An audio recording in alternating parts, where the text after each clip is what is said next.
was the 4th of July on a California beach, a perfect evening. The air hummed with anticipation, thick with the scent of salt, sunscreen, and the distant, metallic tang of coming fireworks. The beach was a sprawling tapestry of blankets, coolers, and laughing families, all eager for the night sky to ignite. Among the throngs were Mia and Leo. They'd met just that afternoon, a chance encounter near the pier. She, with her sun-kissed hair and infectious laugh. He, with a shy smile and eyes that seemed to hold the ocean's depth. They were teenagers on the precipice of something new, drawn to each other with that undeniable, electric spark of first attraction. As dusk deepened and the first distant pops of firecrackers echoed, a shared, unspoken desire led them away from the crowds, away from the blinding lights of the boardwalk. "Come on," Leo murmured, his hand gently brushing Mia's arm. "I know a spot." His spot was beneath a California pier. The massive, barnacle-encrusted pilings loomed like ancient, skeletal giants, holding up the bustling world above. Here, the sand was cooler, damp, and the air was heavy with the rich, briny smell of low tide and decaying wood. The sounds of the boardwalk faded to a muffled rumble, replaced by the rhythmic slap of waves against the pilings and the lonely cries of gulls. The darkness beneath the pier was profound, a stark, velvet curtain against the backdrop of the vibrant sky. Above them, through the gaps in the pier's structure, the first grand fireworks began to burst, painting fleeting, incandescent patterns on the inky canvas. Reds, greens, golds exploded silently, momentarily illuminating the underside of the pier in flashes, only to plunge it back into deeper shadow. It was a private, secluded world, perfect for a budding romance. They found a patch of sand tucked away between two immense pilings, where the tide rarely reached. The air grew tense with unspoken anticipation, a different kind of tension than the fireworks building above. Their hands found each other, then their eyes. Leo leaned in, and Mia met him halfway, their lips meeting in a soft, hesitant kiss. The world outside, the cheers, the explosions, seemed to vanish. There was only the warmth of their embrace, the taste of salt on their lips, and the soft sigh of the ocean. As their kiss deepened, the world narrowed to the space between them. Mia's fingers tangled in Leo's hair, pulling him closer, her breath catching in her throat as a wave of thrilling sensation washed over her. His hand found the small of her back, pressing her body against his, molding them together as if they were meant to fit. The soft brush of his skin against hers, the warmth radiating between them, sent shivers through her. She felt her heart hammering against her ribs, a wild drumbeat echoing the rush of emotion. Every touch, every gentle movement of their lips ignited a deeper spark. The distant booms of fireworks became a muffled bass line to the escalating rhythm of their own breaths, their soft murmurs, their quickening pulses. Lost in the intoxicating swirl of nascent desire, the scent of the sea, the feel of the damp sand, all faded into the background. There was only the potent electric connection between them, a shared intensity that promised everything. Then, a strange sensation pricked at Mia's feet, a subtle shift in the sand. She tried to ignore it, her focus entirely on Leo, but it persisted. It grew, a faint pressure, like the sand was settling, compacting around her ankles. It felt deliberate. She tried to adjust her stance, but her feet felt heavy, as if weighted. A sliver of unease threaded through her budding desire. She pulled back slightly from the kiss, a soft gasp escaping her lips. "Leo, do you feel that?" she whispered, her voice barely audible over a sudden, louder boom of fireworks. He pulled back too, his brow furrowed. "Feel what?" As he spoke, Mia felt a distinct tug downwards, a powerful, insistent pull at her ankles. Not the natural suction of wet sand, but something far stronger, far more purposeful. It felt like two unseen hands had clamped on her ankles and were pulling her, slowly but steadily, into the earth. "Leo," she cried, her voice rising in panic. "Something's pulling me." Her legs were already sinking, the cool, wet sand rising unearthingly fast around her calves. She tried to lift her feet to step away, but they were firmly held, inextricably bound. Terror, cold and sharp, lanced through her. Leo reacted instantly. He grabbed her arms, pulling upwards with all his might. "What the hell?" he grunted, straining. Mia struggled, pushing against the unseen force, but it was relentless. The sand continued to climb, now around her knees, cold and clinging. "I can't move. It's got me," Mia shrieked, her voice thin with true fear. The fireworks above continued their indifferent display, bathing the terrifying scene in strobing flashes of color. Red, then blue, then blinding white, revealing Mia, half buried, her face contorted in agony. Leo yanked harder, his muscles burning. "I'll get you." But as he pulled, his own feet began to feel the same insidious tug.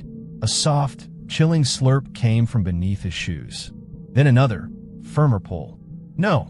He gasped, his own eyes widening in horror as the sand began to creep up his ankles, cold and wet. It was like quicksand, but with an unnatural urgency, a deliberate, consuming embrace. "It's pulling you too," Mia wailed, tears mixing with the salt and grit on her face. "Push."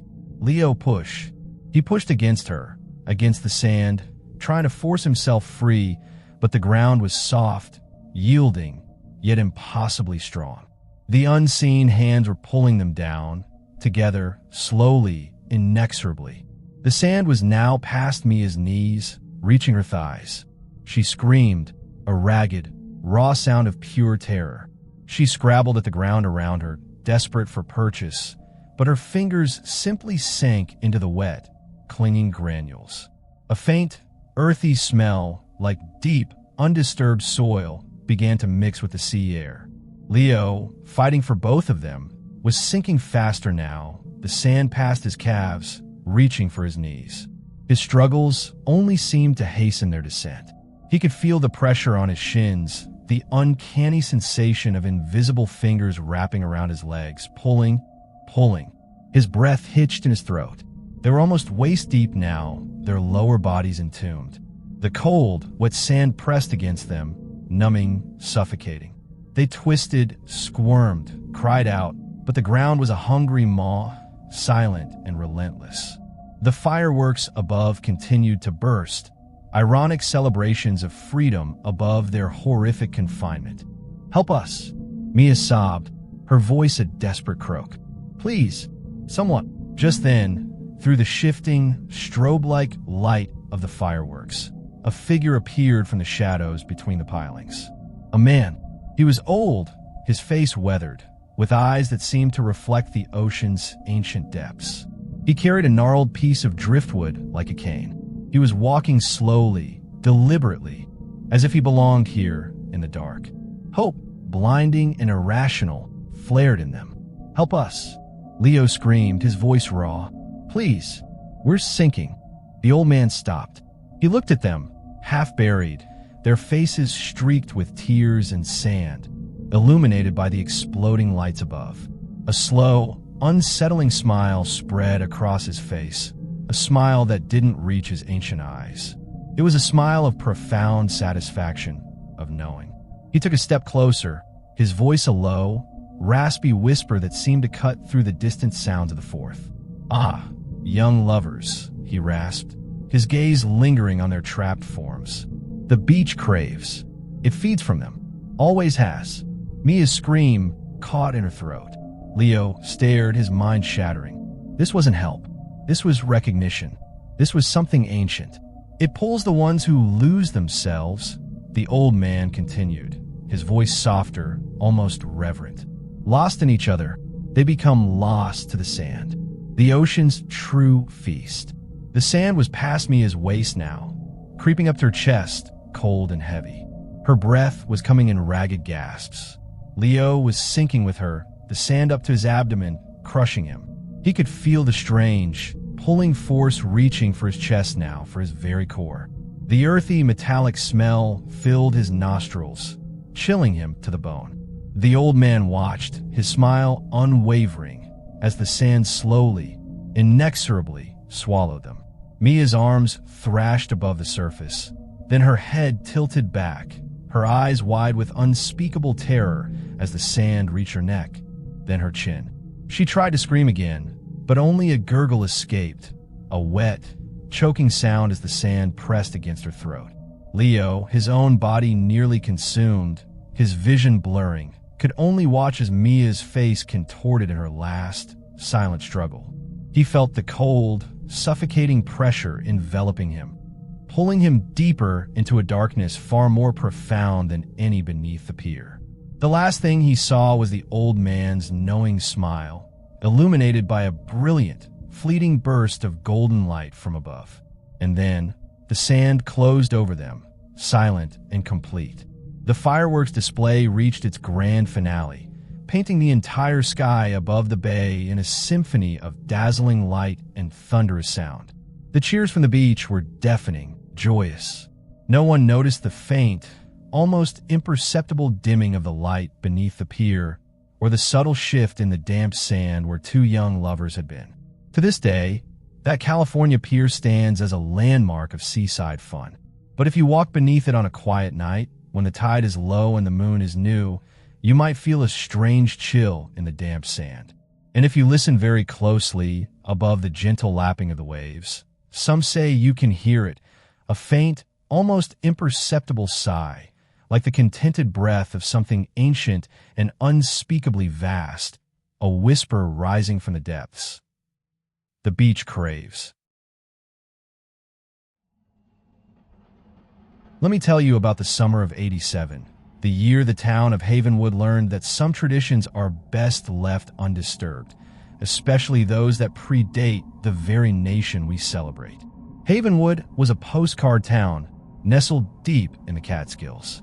Picture it, ancient maples lining the main street, a lazy river winding its way through the valley, and a town square dominated by a weathered granite monument to some forgotten Civil War hero. Every 4th of July, Havenwood went all out. The parade was legendary, little kids on decorated bikes, the volunteer fire department's gleaming engine, and Old Man Hemlock, the mayor, riding in a ridiculously oversized top hat, waving to everyone like he was royalty. Then came the picnic in the town park, the sack races, the pie-eating contest, and finally, as dust settled, the fireworks display over Miller's Pond. It was, in a word, perfect, or so it seemed. That year, however, there was a new family in town, the Millers. Not related to the pond, mind you, just a coincidence. They bought the old Blackwood place, a sprawling, Gothic monstrosity on the outskirts of town that had stood empty for decades. Locals whispered about the Blackwoods, a reclusive family, odd rituals, disappearing without a trace one autumn night back in the '30s. The house itself was a character, all turrets and gables, with a widow's walk that looked out over the entire valley, always shrouded in the shadows of ancient oaks. The Millers were from out-of-state California, if I recall. The father, Richard, was a writer, and his wife, Sarah, an artist. They had 2 kids, a quiet, observant boy named Ethan, about 10, and a bubbly, perpetually curious girl named Lily, who was 7. They seemed nice enough, a little out of place perhaps, with their trendy clothes and the faint aroma of patchouli that seemed to cling to them. But Havenwood was generally welcoming, and the excitement of the 4th overshadowed any initial hesitations. As the 4th approached, the town buzzed with its usual energy. Flags sprouted from every porch, bunting adorned lampposts, and the air hummed with the anticipation of a good time. Ethan, being a new kid, was mostly left to his own devices. He'd spend hours exploring the Blackwood house, a place that held a strange fascination for him. His parents, absorbed in their own creative pursuits and the unpacking, gave him a long leash. It was during one of these solitary explorations that things started to shift. He found it in the attic, tucked away beneath a pile of musty tarpaulins in a forgotten trunk. It was a diary, bound in dark, cracked leather, its pages brittle with age. No name, no date on the cover. But inside, scrawled in an elegant, spidery hand, were entries that spoke of a different Havenwood, a Havenwood steeped in shadows. The entries, dated from the late 1700s, detailed a series of strange occurrences.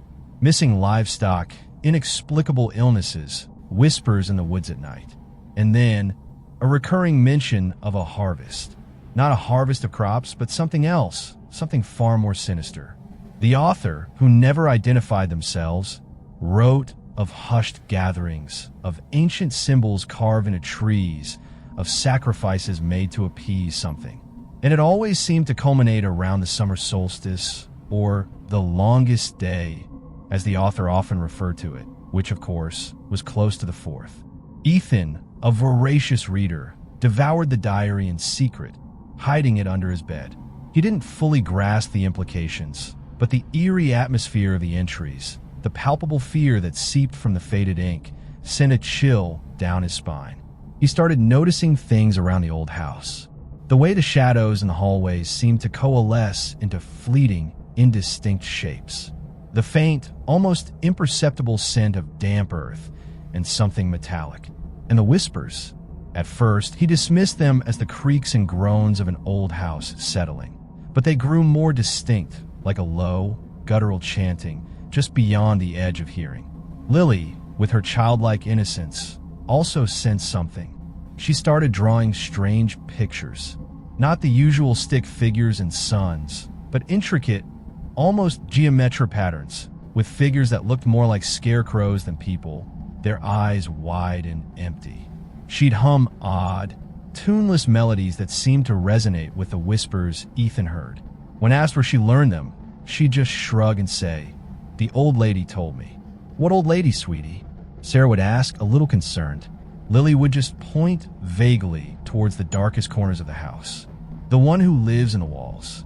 Richard and Sarah, like most adults, dismissed it as childish imagination, the ramblings of a creative mind. They were too busy debating paint swatches and antique furniture to truly listen. The days crawled towards the 4th. The air grew heavy, not just with the summer humidity, but with a different kind of pressure of building unease. The town seemed to hold its breath. Even the usual boisterousness of the children seemed muted. On the morning of the 4th, Havenwood awoke to an unusual silence. No birdsong, no distant rumble of tractors, just a thick, oppressive quiet that pressed down on the town. Ethan, restless, crept downstairs. He found his parents already up, looking unusually pale. "Did you hear anything last night?" Sarah asked, her voice a whisper. Richard shook his head, running a hand through his hair. "Just felt like I couldn't quite breathe. Like the air was too thick." That feeling intensified as the day wore on. The parade, usually a vibrant affair, felt subdued. The smiles seemed forced, the waves a little too hesitant. Old Man Hemlock, usually beaming, looked drawn and ashen, his top hat seemingly too heavy for his head. The kids, instead of chasing each other gleefully, huddled close to their parents, their eyes wide with an unspoken fear. At the town picnic, the usual laughter and chatter were replaced by hushed conversations. The food tasted bland, the lemonade flat.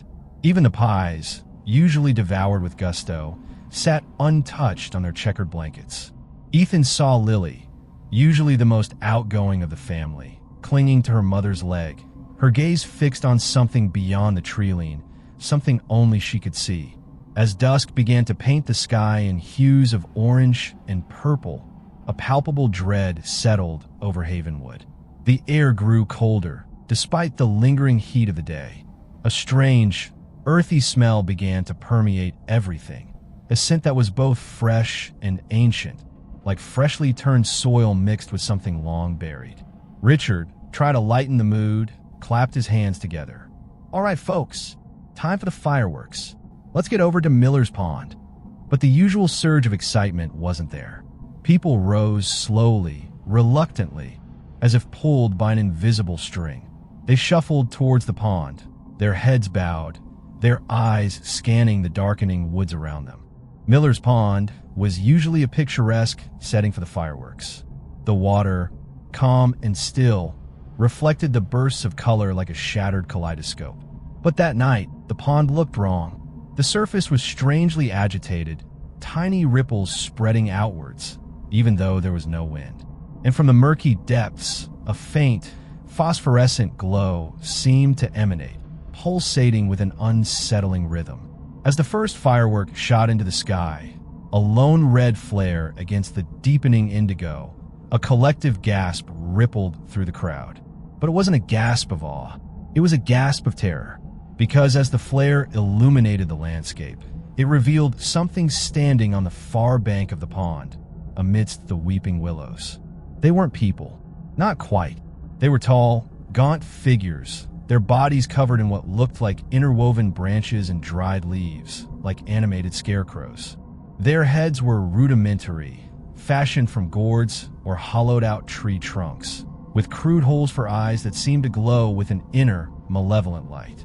They stood perfectly still, a silent, menacing tableau against the darkening sky. A collective scream tore through the air, quickly stifled by a new sound. A low, rhythmic drumming, deep and resonant, began to emanate from the woods behind the figures. It was the same rhythm Ethan had heard whispered in the walls of the Blackwood house. Panic erupted. People tried to run, but their legs felt heavy, as if mired in thick mud. The earthy smell intensified, overwhelming, choking. The air vibrated with the drumming, a primal beat that seemed to resonate in their very bones, seizing their wills. The figures on the far bank began to move. Slowly at first, a halting, jerky motion like puppets on tangled strings. Then they began to walk, their gaunt forms shuffling across the ground, directly towards the assembled townspeople. One of the figures raised a gnarled, branch-like arm, pointing a desiccated finger directly at the crowd. And from its hollow head, a voice emerged. It wasn't a voice as we know it, not human, not animal. It was a low, resonant hum, a vibration that seemed to bypass the ears and settle directly into the mind, filling it with ancient dread. The harvest approaches. The blood of the land calls. Ethan, paralyzed with fear, felt Lily's small hand clutch his. Her eyes, usually so bright, were wide with a terror that mirrored his own. Suddenly, a new sound cut through the drumming and the hum. A series of deafening explosions. The fireworks, the very symbol of their celebration, had begun to launch en masse, seemingly on their own. Rockets screamed into the sky, bursting in a cacophony of light and thunder. Red, white, and blue filled the air, a beautiful, terrifying counterpoint to the growing horror on the ground. The scarecrow figures flinched, their movements faltering. The drumming seemed to skip a beat, then returned, more frantic. The light, Lily shrieked, pointing at the exploding fireworks. They don't like the light. A desperate, insane hope flared in Ethan. He remembered the diary entries, the mentions of the longest day, and the rituals always taking place under the cover of darkness. Maybe the light, the overwhelming, artificial light of the fireworks, was disrupting them. Richard, finally shaking off the paralysis, seemed to grasp the same thing. More fireworks. Light it all up, he bellowed, his voice hoarse with fear. But who would? The town's pyrotechnician, old Mr. Abernathy, was huddled on the ground, whimpering like a child. Then, from the direction of the town square, came a strange, desperate sound. Not a human sound, but a series of metallic clangs and whirs. And then, the unmistakable roar of an engine. It was the Havenwood volunteer fire truck, hurtling down the street towards the pond, its siren wailing a frantic, off-key protest. And at the wheel, his white hair disheveled, his eyes wide with a desperate resolve, was Mayor Hemlock. He must have seen what was happening, or perhaps felt it, the creeping dread that had permeated the town. He aimed the truck directly at the launching platforms, a desperate, last-ditch effort. The truck slammed into the main fireworks stand, igniting everything. A colossal explosion ripped through the air, sending a blinding flash of light across the pond. For a moment, the world was pure, incandescent white. When the light faded, the scene was utterly transformed. The willows on the far bank were scorched, smoking ruins. The figures, the horrifying scarecrow creatures, were gone, vanished. The drumming had ceased. The earthy smell was replaced by the acrid stench of sulfur and burnt wood. The townspeople, shaken and dazed, slowly picked themselves up. The fear, though still lingering, had begun to recede, replaced by a profound, disbelieving relief. Mayor Hemlock was slumped over the steering wheel, unconscious but alive. The 4th of July fireworks show that year was unlike any other. It ended not with a grand finale, but with a terrifying, unplanned explosion that saved the town. Life in Havenwood slowly returned to normal. The Blackwood house remained empty, an ominous silhouette against the evening sky. The Millers, after a brief stay, sold the house and moved away, never looking back. Ethan never showed his parents the diary. He hid it away deep in the darkest corner of his closet, a chilling reminder of what he had witnessed. To this day, Havenwood celebrates the 4th of July. The parade still happens, the picnic, the pie eating contest, but the fireworks are different.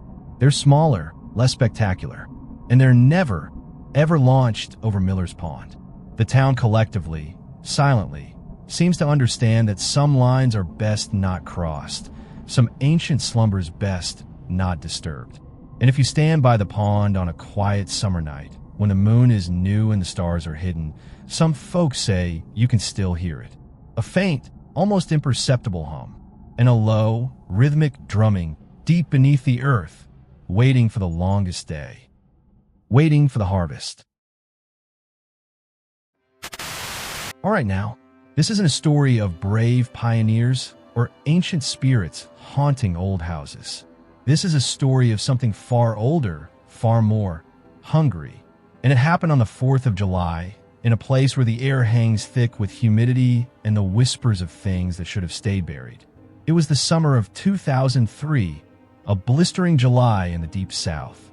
Our protagonists weren't your typical small-town Americans, but a group of German tourists seeking a taste of authentic Americana. There was Dr. Klaus Richter, a meticulous history professor from Munich, his precise spectacles perched on his nose, always armed with a guidebook and an insatiable curiosity for all things foreign. With him was his wife, Lena, an artist whose quiet demeanor masked a sharp intellect and an even sharper eye for detail. Then there was young Max, their nephew, barely out of university, full of an almost reckless exuberance, always filming everything on his compact digital camera. And finally, Bettina, a family friend, quiet and a little timid, prone to anxieties, but hoping this trip would broaden her horizons. They planned a grand tour of the South, culminating in a quintessential American celebration. After the jazz clubs of New Orleans and the plantations along the Mississippi, they sought a truly bucolic 4th of July. A travel blog, a niche online forum dedicated to obscure Americana, had raved about a place called Bayou Serenity, Louisiana. Described as a hidden gem, a town that celebrated Independence Day with an old-fashioned parade, a community picnic, and fireworks over the bayou, all seemingly untouched by modern commercialism.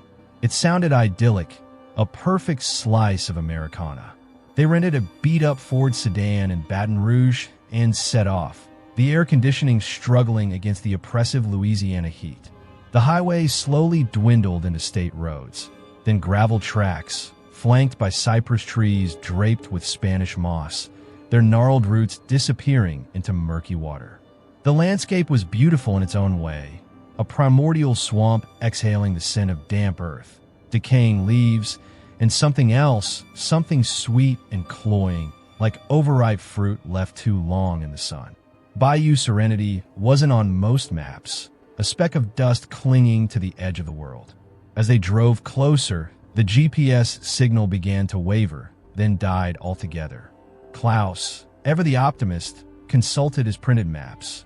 "Almost there, my dears," he announced, wiping sweat from his brow. The first sign that something was amiss wasn't sinister, not overtly so. It was merely off. The air grew eerily still. The buzzing of cicadas, a constant symphony in the south, faded to an unsettling hush.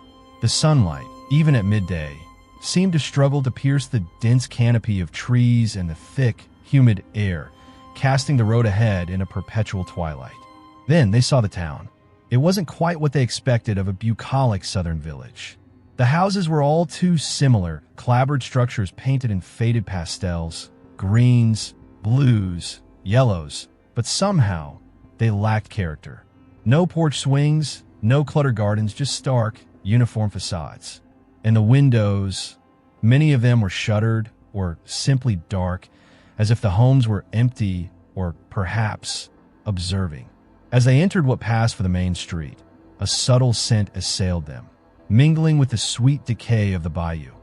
Something like damp stone, rich earth, and a faint, almost metallic tang like old blood. Max, ever the jokester, wrinkled his nose. "Smells like a haunted house, Professor."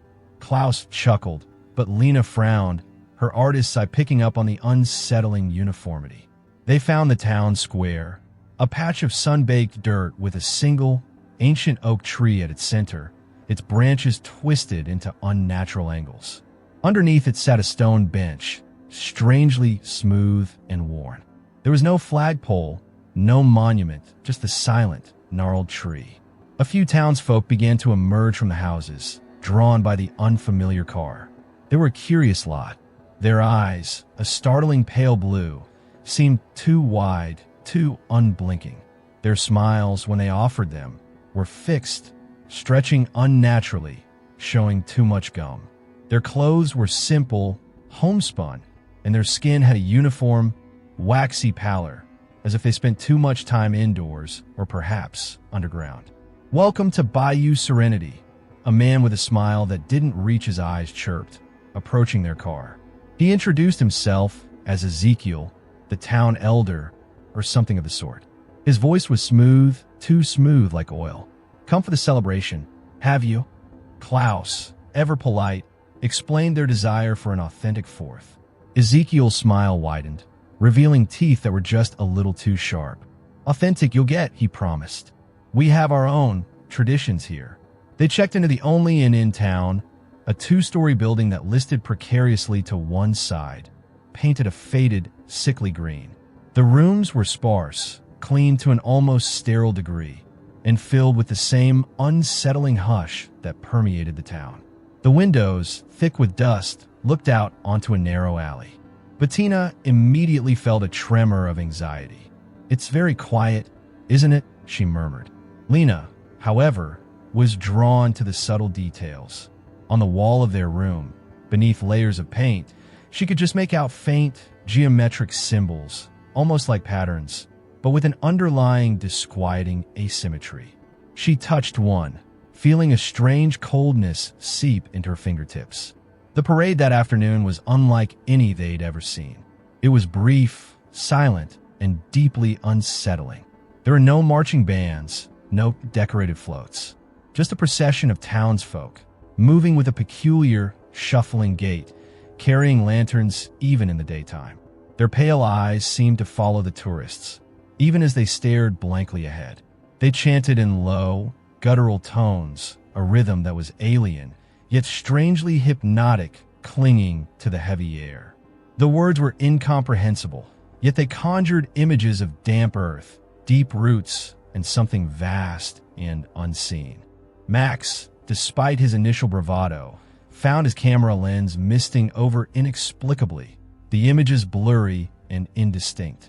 "They look wrong," he whispered, his usual enthusiasm replaced by a nascent fear. The community picnic was equally strange. The food was bland, but oddly palatable, with an unusual texture. The townsfolk ate in silence, their fixed smiles unwavering. No laughter, no children playing, just the soft chewing, the distant drone of the chanting, and the unsettling thump-thump-thump of something large and unseen, echoing from deeper within the bayou. As dusk approached, the air grew even thicker, colder, despite the lingering heat. The sweet, cloying smell intensified, now mingled with something distinctly fungal, like a grave newly opened. Max, needing to clear his head, decided to take a walk along the bayou path, assuring the others he'd be back before dark. Klaus warned him, "Don't stray, Max. The bayou can be treacherous." Max, ignoring the unease, walked. The Spanish moss hung like spectral shrouds, and the gnarled cypress trees looked like twisted, supplicating figures. The thump, thump, thump grew louder, more distinct, sounding like a slow, deliberate heartbeat. Then he saw it. Tucked away from the path, barely visible through the dense foliage, was a structure. It wasn't a cabin or a shed. It was a low, squat building, fashioned from a dark, smooth stone that seemed to absorb the dim light, making it appear blacker than night. Its angles were wrong, impossible, not quite parallel, not quite perpendicular. It seemed to twist in on itself, a physical manifestation of paradox. And from within, the chanting was undeniably clear, accompanied by a sound that made Max's blood run cold. A wet, tearing sound, followed by a low, drawn-out gurgle. He saw symbols carved into the stone, the same geometric patterns Lena had seen on the wall, but here they pulsed with a faint, sickly green light. And through a narrow, unlit opening, he glimpsed something within. The cultists, their faces contorted in ecstatic reverence, bathed in that unholy green glow. They weren't just chanting, they were feeding something. A figure lay on a stone slab, unmoving, indistinct in the gloom, and the cultists were huddled around it, their hands moving with sickening purpose. Max didn't wait to see more. He turned and ran, the thick mud sucking at his shoes, the sounds of the ritual chasing him through the oppressive darkness. He burst back into the inn, breathless, his face ashen. "We have to leave," he gasped, recounting his terrifying discovery. "It's a cult. They're doing unspeakable things." Klaus, ever the rationalist, tried to dismiss it as youthful, overactive imagination, a byproduct of a strange atmosphere. But Lena, seeing the genuine terror in Max's eyes and recalling the symbols in their room, felt a chilling confirmation. Bettina was already trembling, her worst fears realized. "We need to go," Lena insisted, her voice firm. "Now." They tried to leave, but the main road, the gravel track they'd come in on, was gone.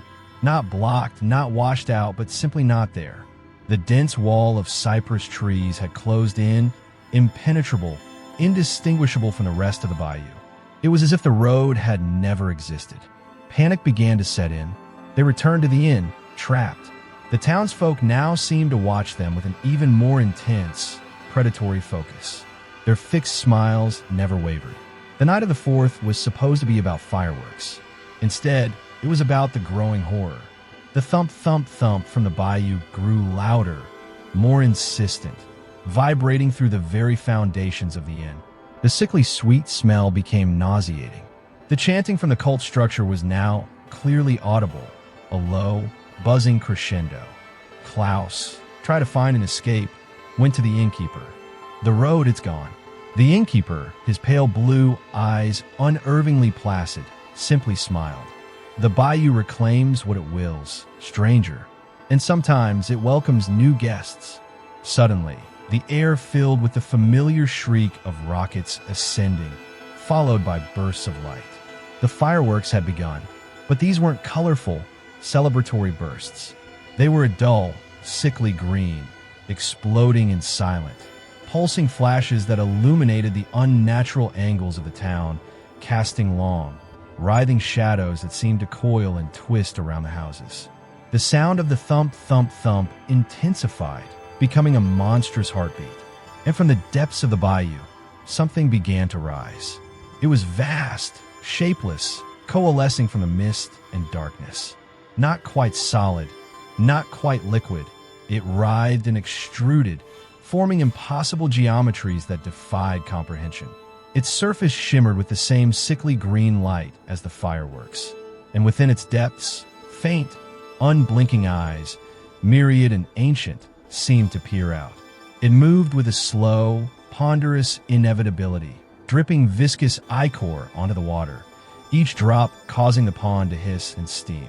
The cultists emerged from their dark structure, their waxy skin now shimmering with a thin, glistening film. Their eyes glowed with the same green light, and their smiles were wider than ever, stretched taut across their faces, revealing their unnaturally sharp teeth. They raised their arms, chanting louder, a song of grotesque welcome to the entity that was now fully visible, blotting out the stars. Max screamed. Bettina whimpered, collapsing to the floor. Lena stared, her artist's mind trying desperately and failing to categorize the horror before them. Klaus, the rational professor, felt his sanity fraying at the edges. His carefully constructed world of facts and logic crumbled into dust before this incomprehensible, non-Euclidean terror. The entity extended a pseudopod, a fleshy, prehensile limb that pulsed with inner light towards the inn. The building groaned, its ancient timbers twisting, groaning in protest.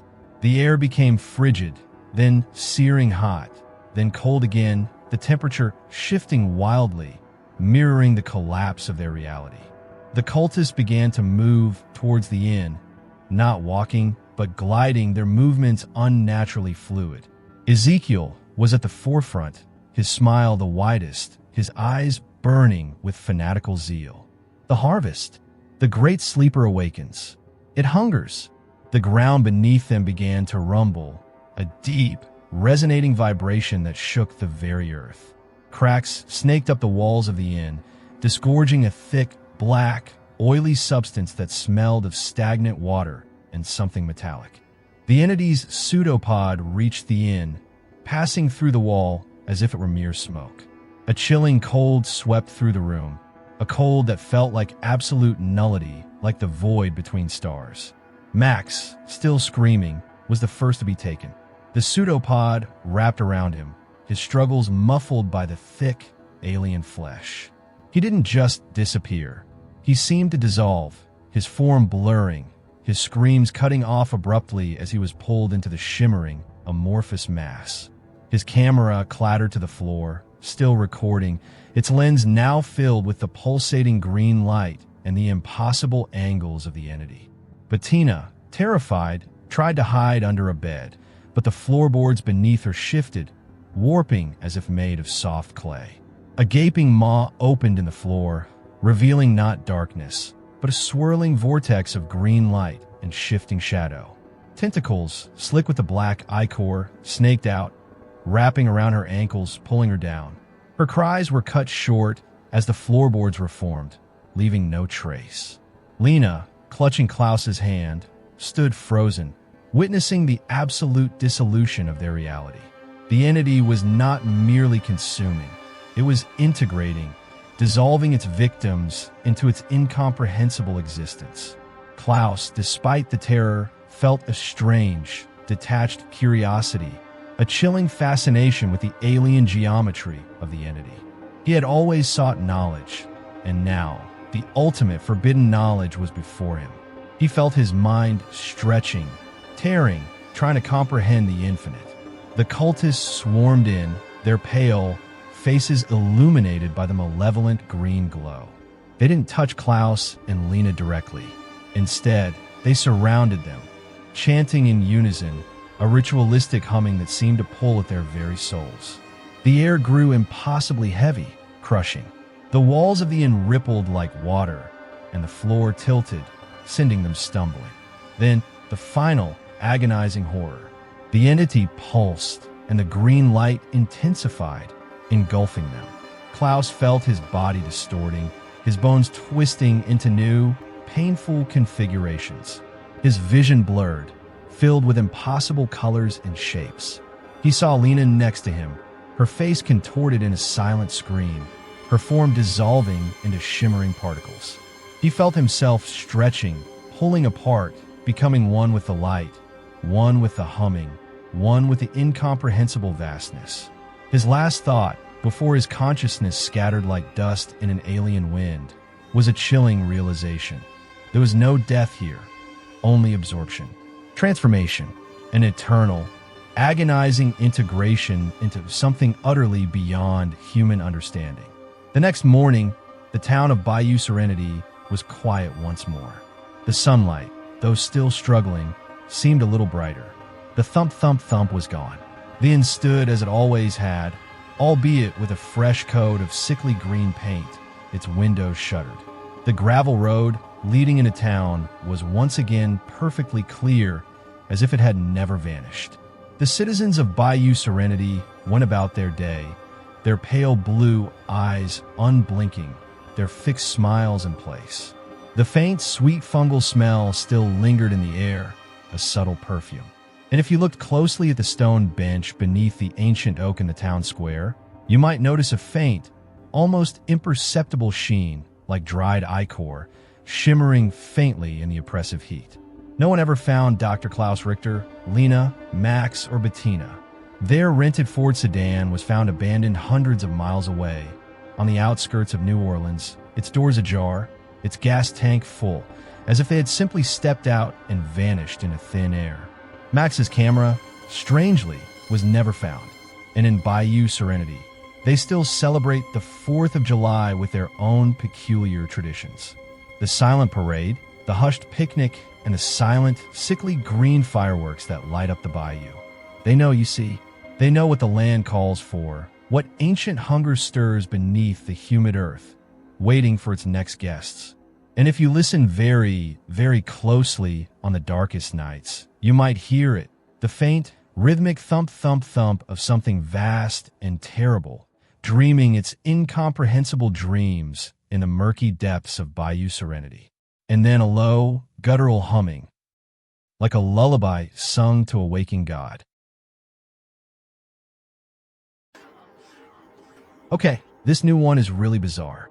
It was the summer of '98, stifling hot, the kind of heat that makes the air shimmer above the asphalt, and the crickets sing with a desperate, feverish energy. In the sleepy town of Haven, tucked away in the forgotten folds of Appalachia, the 4th of July was a sacred ritual. Kids spent weeks collecting fireflies in jars. Parents grilled burgers until dusk, and everyone converged on the town square for the annual fireworks display. But for a group of restless teenagers, the ground-level view wasn't enough. There were 5 of them. Jake, the unofficial leader, always daring, always pushing boundaries. Maria, his girlfriend, smart and cautious, but drawn to Jake's reckless charm. Liam, the quiet one, always with a sketchbook, seeing things others missed.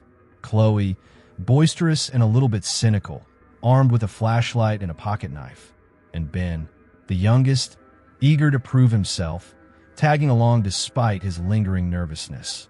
Their plan was simple, and in their minds, brilliant. They'd heard legends of Blackwood Hill, a steep, forested incline just outside Haven's town limits. From its summit, they swore you could see the entire valley laid out like a glittering carpet, the fireworks bursting right at eye level. And at the very peak of Blackwood Hill stood an old, abandoned water tower, a skeletal steel frame crowned by a rusted, cylindrical tank, a relic from a bygone era when Haven was more than just a dot on a map. It had been condemned for decades, a monument to decay, but to them, it was an irresistible challenge. They set off an hour before sunset, their backpacks filled with sodas, bags of chips, and Jake's dad's binoculars. The climb was tougher than they expected, the path overgrown and slick with pine needles. The air grew thick with the scent of damp earth, and something else, something metallic and faintly sour that Liam noticed but couldn't quite place. As they ascended, the familiar sounds of Haven, distant laughter, the murmur of traffic, began to fade, replaced by the rustle of unseen creatures in the undergrowth and the persistent hum of insects. Finally, they broke through the last line of trees and stood on the summit. The view was breathtaking. Haven sprawled below them, a patchwork of twinkling lights and dark rooftops. The sky was still a bruised twilight blue, waiting for the first sparks of celebration. And there, looming before them, silhouetted against the dying light, was the water tower. It was taller, more imposing than they remembered from below, a gaunt sentinel against the sky. Its metal skeleton was a lattice of rust, flaking away in the evening breeze. A rickety-looking staircase, bolted to one of the main supports, spiraled upwards, vanishing into the shadows beneath the tank itself. "Think it'll hold?" Ben asked, his voice barely a whisper. "Only one way to find out." Jake grinned, already heading towards the base. Maria hesitated, a knot of unease tightening in her stomach. Maybe we should just watch from here, Jake. It looks unstable. Don't be a chicken, Maria. Chloe scoffed, already following Jake. Liam, his eyes fixed on the tower, saw patterns in the rust, strangely geometric, almost like symbols, but he shook his head, dismissing it as fatigue. One by one, they started their ascent. The stairs groaned and shuddered beneath their weight, sending showers of rust dust raining down. The air grew colder as they climbed, despite the lingering heat of the day, and the metallic, sour smell intensified. The wind whistled through the decaying metal, sounding like faint, mournful cries. They reached the platform just beneath the huge, rusted tank, a circular walkway of perforated metal. The view from here was even more spectacular, but no one was looking at Haven anymore. Their attention was on the tower itself. "All right," Jake said, catching his breath. "Let's find a good spot." He took a step toward the next section of stairs, the final short flight that led on to the very top of the tank. But before his foot landed, there was a deafening groan, a screech of tortured metal that ripped through the quiet evening. The stairs beneath them shuddered violently. Then, with a final, protesting shriek, the entire section they had just climbed tore away from the main support, crumbling into a cascade of twisted metal and rusted bolts that crashed down into the undergrowth below. A cloud of reddish dust billowed up, and then silence.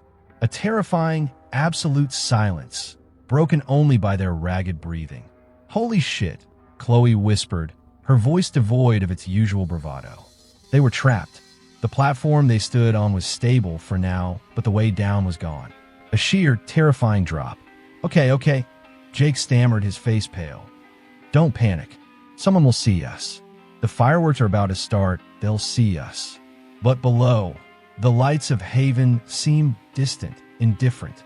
The silence stretched, thick and suffocating. Then Liam spoke, his voice strained. "Did you hear that?" "Hear what?" Maria asked, her eyes darting nervously. From inside the water tower tank, a faint, rhythmic thump began. It was muffled, indistinct, but undeniably there. It sounded heavy, wet, like something massive and pulpy shifting in viscous fluid. And it resonated through the metal platform beneath their feet, sending vibrations up their legs. Chloe aimed her flashlight at the side of the tank. The beam barely penetrated the solid rust, revealing nothing. "What the hell is that?" The thumping grew louder, more insistent, accompanied now by a subtle squelching sound, like something being dragged across a wet, slimy surface. The sour, metallic smell grew stronger, almost unbearable. "We need to see what's in there," Jake said, his voice laced with a mixture of fear and his innate impulsiveness. "Maybe it's an animal, trapped. We can call for help then." Maria grabbed his arm. "No, Jake, don't be stupid. What if it's not an animal?" But Jake, already reaching for the access hatch on the side of the tank, was undeterred. The hatch was a rusted circle, bolted shut. He pulled at it, tried to pry it open, but it was sealed tight. "Forget the side," Chloe said, pointing upwards. "There's an opening on top, the old access hatch." They looked up. At the very peak of the cylindrical tank, a small, circular opening gaped like a single cyclopean eye staring up at the twilight sky. It was dark, a void of absolute blackness against the fading light. Jake, fueled by adrenaline and a desperate need for a plan, began to climb the few remaining rusted rungs attached to the outside of the tank, leading to the top access hatch. Maria called after him, "Jake, be careful." He reached the top, his head disappearing above the rim of the tank. The thumping from within intensified, now accompanied by a low, guttural gurgle, like water draining down a vast, hungry throat. "Can you see anything?" Ben yelled up, his voice trembling. "No, it's just black," Jake called down, his voice echoing oddly, almost swallowed by the tank. He leaned further into the opening, trying to pierce the oppressive darkness within. The thumping reached a crescendo. Then a new sound, a whisper. Not a human whisper, but something else. It was thin, reedy, like dried reeds rubbing together, but it carried words, though they were too soft, too ancient to comprehend. A voice. "Jake," Maria called out, a chill running through her. There was a sudden, sickening, gurgling splash from inside the tank. A choked gasp. And then, Jake was gone. One moment he was there, silhouetted against the sky. The next, he wasn't. Just the gaping black hole and the sound of something heavy dragging itself through liquid inside. Silence again. A terrifying, absolute silence from within the tank. The remaining four stared at the top of the tower, then at the gaping void where the stairs had been. Their minds screamed. They had to get down. He's gone, Ben whispered, tears streaming down his face. It got him. We have to climb, Chloe shrieked, pointing to the lattice of rusted supports. We have to try. Driven by sheer terror, they scrambled, gripping the cold, corroded metal. Maria went first, her movements clumsy with fear. Liam followed, his hands already raw from the rust. Chloe, surprisingly agile, found footholds and handholds with desperate speed. Ben, however, was paralyzed, whimpering uncontrollably. Ben, come on, Chloe yelled, already halfway down. Move! Ben tried. He reached for a crossbeam, his foot slipped on a rusted bolt, and he slid. He grabbed wildly, his fingers scraping against the metal, but he couldn't find a purchase. His scream was cut short as he plunged, a sickening thud echoing from the blackness below. Ben, Maria cried, peering down into the shadows. But there was nothing. No sound, no body, just the lingering smell of damp earth and rust. He had simply vanished. Terror lent a desperate strength to the remaining three. They scrambled down, heedless of the jagged edges and rusted points, their clothes tearing, their skin scraping. When their feet finally hit solid ground, they didn't stop. They ran, blindly, hysterically, crashing through the undergrowth, heedless of thorns or branches. They had to get out, get to Haven, get to the lights. They burst out of the tree line and onto the edge of Haven, gasping, shaking, their clothes torn and their faces streaked with dirt and tears. The first bursts of fireworks began to explode over the town square, painting the sky in reds and blues and whites. But as the rockets soared, something else happened. The light from the explosions, instead of illuminating the world, seemed to cast a deeper, more profound darkness over the trees behind them. And from the shadows beneath the ancient pines, a new horror began to stir. They weren't human. They weren't animal. They were shadowy, formless figures, like crude, living silhouettes, coalescing from the very fabric of the darkness itself. They moved with an unsettling fluidity, no distinct limbs or features, simply amorphous masses of deeper night.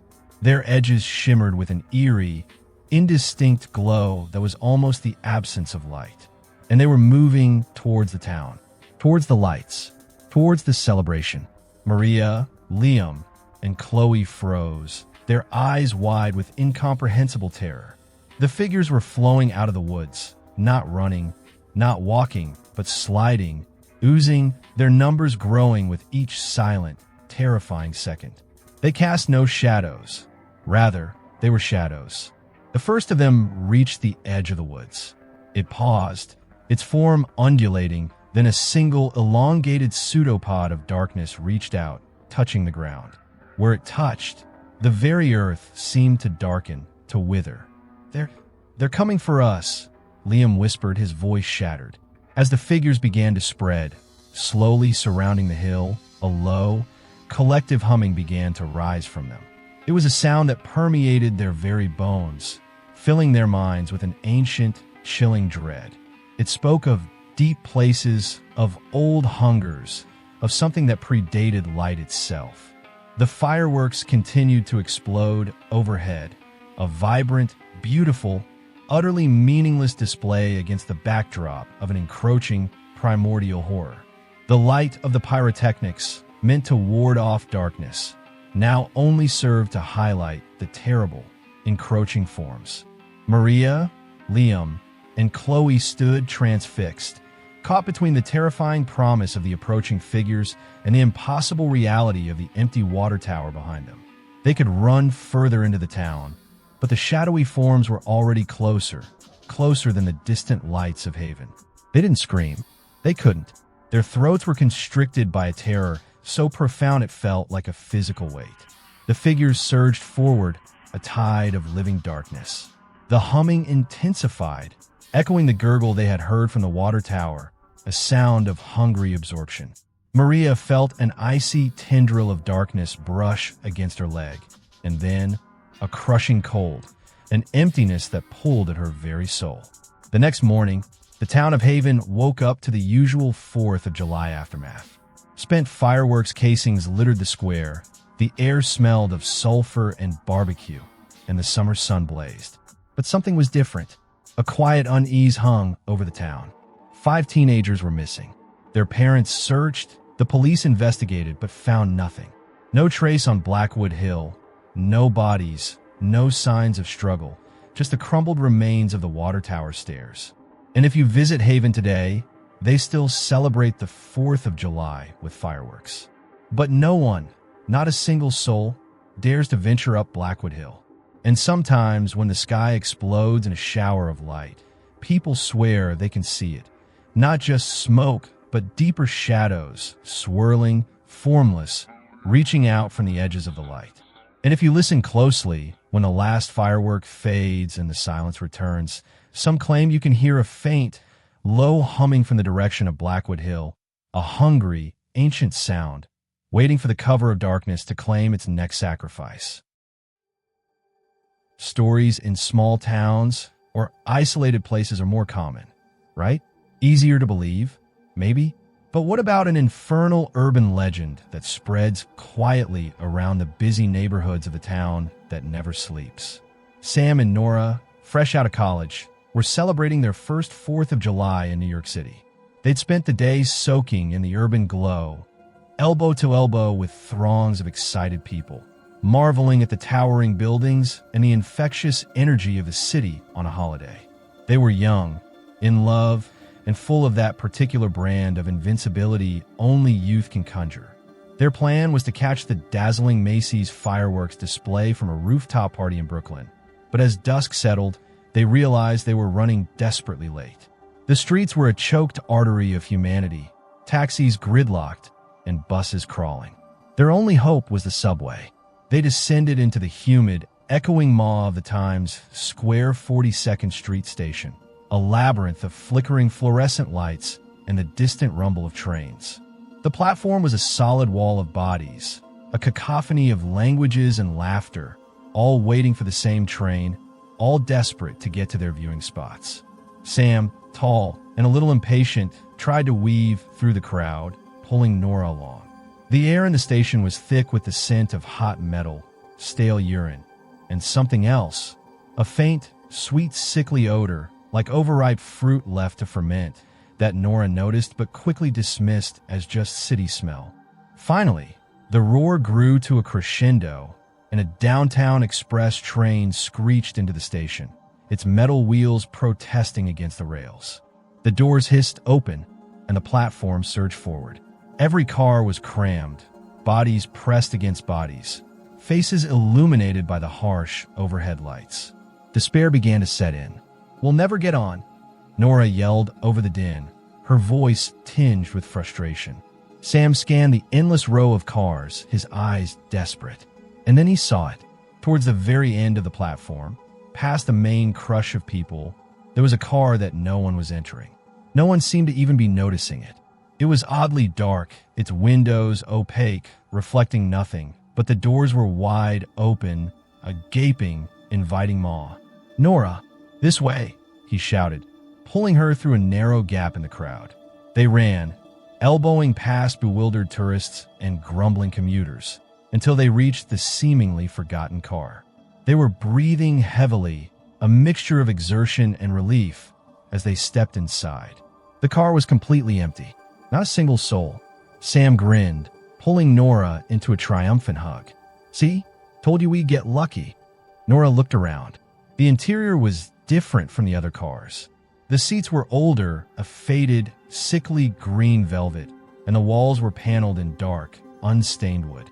There were no ads, no maps, just the bare, flickering fluorescent lights that seemed to pulse with a low, unnatural hum. The windows, even from the inside, were utterly opaque like black glass. A chill ran down her spine, despite the oppressive heat of the subway. "It's weird," she murmured. "Who cares?" Sam laughed, pulling her towards one of the velvet seats. "We've got the whole place to ourselves." The doors hissed shut, and the train jolted forward, pulling away from the platform. The other cars, they noticed, were still visible through the linking door, crammed with passengers, their faces pressed against the windows, oblivious. They settled in, but the feeling of unease persisted. The train accelerated with unusual speed, the rhythmic clack of the wheels against the rails growing faster, louder, vibrating through the floor. The hum from the lights intensified, a low thrum that seemed to burrow into their skulls. Then a sudden, violent thump reverberated through the car, a jarring sensation that knocked them sideways. It felt like the car had disengaged from the rest of the train. They looked back through the linking door, but the other cars were gone, swallowed by the darkness of the tunnel. The train, their car alone now, continued to hurtle forward faster and faster. And then it did something impossible. It took a sharp, dizzying turn, not a gentle curve, but a violent lurch that sent them sliding across the velvet seats. This wasn't the track configuration of the NYC subway. They were heading into a completely dark tunnel, a void deeper than any subway tunnel they knew. Panic began to coil in Nora's stomach. "Sam, what was that? Where are we going?" she shrieked, her voice cracking. Sam's face was ashen, his initial bravado replaced by growing terror. He rushed to the windows, pressing his face against the dark glass. Nothing, just an inky, impenetrable blackness reflected back at him. He pounded on the door to the next car, but it was locked solid. The train continued its relentless journey. Minutes bled into an eternity. They saw no stations, no flickering emergency lights, no sign of any familiar curves or turns. Just the horrifying, unwavering acceleration into the absolute dark. The sweet, sickly smell grew stronger, and now they noticed a new scent, metallic and raw, like freshly spilled blood. They started to fight, their fear twisting into furious accusation. "This is your fault, Sam," Nora screamed, tears streaming down her face, her voice hoarse. "You just had to find a lucky car, didn't you? You always do this. You always think you know best." She gestured wildly at the opaque windows, at the suffocating dark. "Look around. This isn't luck. This is a nightmare. We're trapped." Sam, his own terror boiling over, lashed back. "My fault. What was I supposed to do, Nora? Stand there and miss the whole damn show? We were running out of time. It was the only option. You didn't object then, did you? You just got on." His hands clenched into fists, trembling. "Don't you dare put this on me. We're in this together. We were in this together." Nora sobbed, collapsing onto the grimy seat. "Now we're just lost. This isn't the subway, Sam. This isn't New York. What have you done?" She stared at him, her eyes wide with a desperate, furious accusation. "We should have stayed in our hotel. We should have just watched it on TV. We should have done anything but this." Their desperate argument was cut short by a sudden burst of static from the PA system. A crackling, distorted voice filled the empty car. It was deep, guttural, yet oddly melodic, like stones grinding together. "Attention, passengers. We are now reaching the real 4th of July. The voice paused, a chilling, almost delighted chuckle echoing through the speakers. The one with no lights.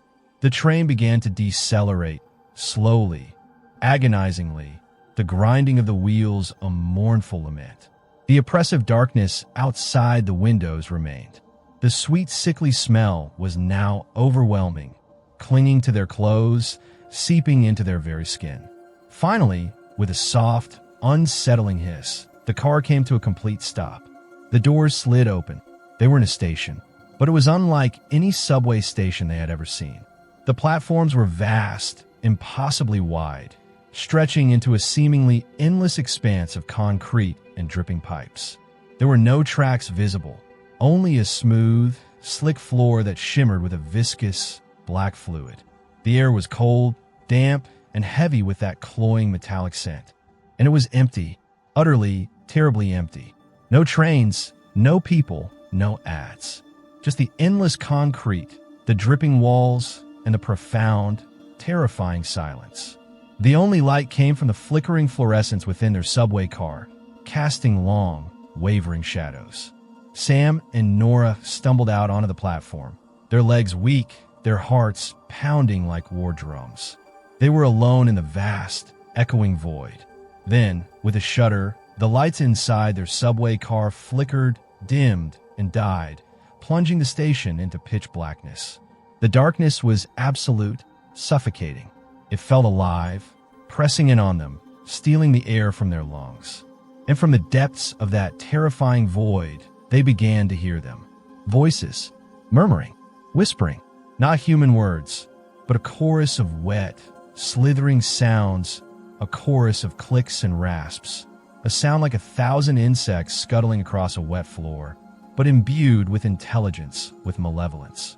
It seemed to come from everywhere and nowhere, surrounding them, enveloping them. They instinctively reached for each other, clutching hands in the absolute darkness. Their eyes, dilated to their widest, strained to pierce the black. And then, in the suffocating black, they saw it. Or rather, they saw themselves. A faint, phosphorescent glow began to emanate from their own bodies, a sickly, internal luminescence. They looked at each other, and the horror was too great, too profound for screams. Nora saw Sam, but not Sam. His skin was translucent, stretched taut over a skeletal frame. His eyes were huge, black, and sunken, and beneath the skin, she could see the faint, writhing outline of what looked like roots, or tendrils. His lips were pulled back in a rictus grin, revealing too many teeth, too sharp, like shards of bone. Sam saw Nora, her once vibrant hair, now a tangled, desiccated mess, clinging to a scalp that was almost translucent.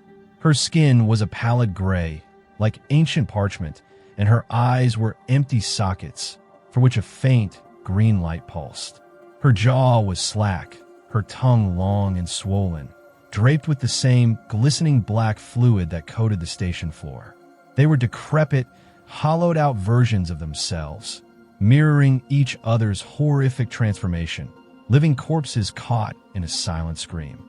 The murmuring voices from the darkness grew louder, closer, slithering around them like unseen entities.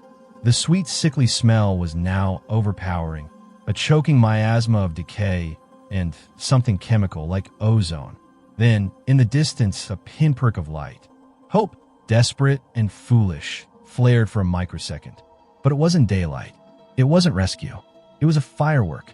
A single, small, brilliant red flare, ignited in the confined space of the station. It hissed, soared through the vast darkness for a horrifying moment, illuminating the dripping walls, the slick, black floor, and the countless, formless things that shimmered and writhed in the periphery of their vision, drawn by the light. The red spark burst. It wasn't a loud explosion, but a soft, wet pop. And then another, and another. All around them, in the cavernous darkness of the station, more fireworks began to ignite. Not just red, but sickly greens, blues that pulse like dying stars, and blinding, sickening yellows. They launched from unseen angles, hissing and popping, filling the air with acrid smoke and the sweet, metallic scent of phosphorus. This was the real 4th of July, the one with no lights. Only the grotesque, alien glow of pyrotechnics in a confined, ancient space. Sam and Nora, their decrepit bodies barely obeying them, tried to run. They stumbled, their feet sliding on the slick, black fluid. The air was a maelstrom of light, smoke, and the horrifying, silent bursts of fireworks that lit up the shifting, hungry forms in the darkness. They were surrounded, overwhelmed. The last thing they saw before the world exploded in a blinding, silent crescendo of alien fireworks was each other's decomposing faces, twisted in an eternal, silent scream. The air shimmered, the light pulsed, and then a final, deafening, internal pop. At street level, high above the forgotten station, the Grand Macy's fireworks display began. Brilliant reds, whites, and blues erupted over the Hudson River, showering the city with light and sound.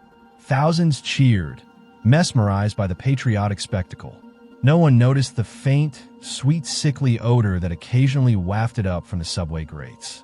No one noticed the almost imperceptible tremor that ran through the ground beneath their feet, a distant thump, thump, thump that might have been the celebration or something else entirely.